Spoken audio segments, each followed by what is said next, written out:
नमस्कार दोस्तों।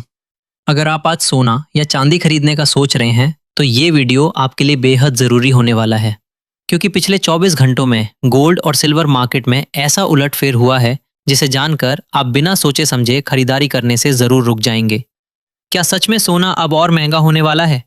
क्या चांदी 3 लाख रुपए प्रति किलो के करीब पहुंच सकती है? या फिर आने वाले दिनों में हमें एक बड़ी गिरावट देखने को मिलेगी जहां से खरीदारी का गोल्डन मौका मिलेगा? आज हम आपको सिर्फ रेट्स नहीं बताएंगे, बल्कि वो सच्चाई बताएंगे जो बड़े बड़े जूलर्स और मार्केट एक्सपर्ट्स भी खुलकर नहीं बताते। इसलिए वीडियो को अंत तक जरूर देखिए, क्योंकि बीच में हम आपको एक ऐसा संकेत भी देंगे जिससे आप सही समय पर खरीद कर हजारों रुपए बचा सकते हैं। सबसे पहले बात करते हैं आज के ताज़ा रेट्स की, क्योंकि यही सबसे बड़ा सवाल है जो हर किसी के मन में चल रहा है। दोस्तों, आज 22 कैरेट सोने का भाव लगभग 1,50,500 रुपए से 1,51,000 रुपए प्रति 10 ग्राम के बीच चल रहा है। अगर हम कल से तुलना करें तो इसमें हल्का उतार चढ़ाव जरूर देखने को मिला है, लेकिन कुल मिलाकर मार्केट अभी भी मजबूती के साथ बना हुआ है। वहीं अगर 24 कैरेट यानी शुद्ध सोने की बात करें तो इसका रेट आज 1,51,200 रुपए से 1,51,800 रुपए प्रति 10 ग्राम के बीच बना हुआ है, जिसमें हल्की तेजी दर्ज की गई है। अब अगर चांदी की बात करें तो यहाँ सबसे बड़ा बदलाव देखने को मिला है। आज चांदी का भाव करीब 2,47,000 रुपए से 2,50,000 रुपए प्रति किलो के आसपास ट्रेड कर रहा है। पिछले कुछ दिनों में इसमें गिरावट जरूर आई थी, लेकिन अब फिर से इसमें रिकवरी देखने को मिल रही है, जिससे यह साफ संकेत मिलता है कि मार्केट में डिमांड अभी भी मजबूत बनी हुई है।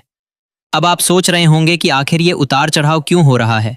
अचानक से सोना और चांदी ऊपर नीचे क्यों हो रहे हैं? इसके पीछे कई बड़े कारण हैं, और अगर आप इन कारणों को समझ लेते हैं तो आप खुद अंदाजा लगा सकते हैं कि आगे मार्केट किस दिशा में जा सकता है। सबसे पहला कारण है इंटरनेशनल मार्केट। जब दुनिया भर में सोने की कीमतें बढ़ती हैं तो भारत में भी उसका सीधा असर देखने को मिलता है। इसके अलावा डॉलर की कीमत में उतार चढ़ाव भी बहुत बड़ा फैक्टर होता है। जब डॉलर कमजोर होता है तो सोना मजबूत होता है, और जब डॉलर मजबूत होता है तो सोने पर दबाव आता है। इसके साथ ही ब्याज दरों का भी बहुत बड़ा असर पड़ता है। जब बैंक ब्याज दरें बढ़ाते हैं तो लोग सोने में कम निवेश करते हैं और फिक्स्ड डिपॉजिट जैसे विकल्पों की तरफ जाते हैं। लेकिन जब ब्याज दरें स्थिर रहती हैं या कम होने की उम्मीद होती है तो सोने में निवेश बढ़ जाता है। यही कारण है कि इस समय बाजार में अनिश्चितता बनी हुई है और निवेशक दोनों तरफ के संकेतों को देख रहे हैं। भारत की बात करें तो यहाँ सबसे बड़ा कारण है शादी और त्योहारों का सीजन। जैसे ही शादियों का सीजन शुरू होता है, सोने और चांदी की डिमांड तेजी से बढ़ जाती है।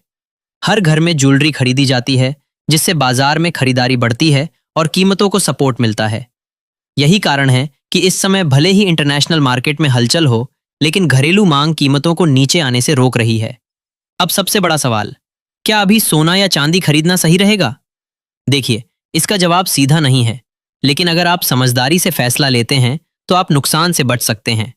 अगर आप लॉन्ग टर्म इन्वेस्टमेंट के लिए सोना खरीदना चाहते हैं तो एक्सपर्ट्स का मानना है कि आपको एक बार में पूरा पैसा लगाने के बजाय थोड़ा थोड़ा करके खरीदना चाहिए।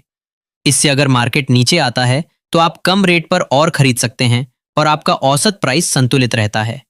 अगर आप ज्वेलरी खरीदने की सोच रहे हैं तो आपको जल्दबाजी नहीं करनी चाहिए।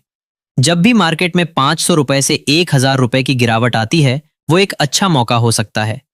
लेकिन अगर आप शॉर्ट टर्म में खरीद कर बेचने का सोच रहे हैं तो अभी थोड़ा सावधान रहने की जरूरत है, क्योंकि मार्केट में वॉलेटिलिटी काफी ज्यादा है।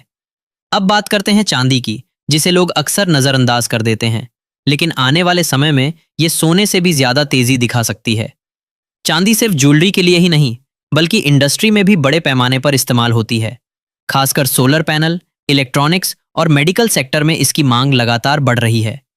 यही कारण है कि चांदी की कीमतों में भी मजबूती बनी हुई है, और एक्सपर्ट्स मानते हैं कि अगर यही ट्रेंड जारी रहा तो चांदी 3 लाख रुपए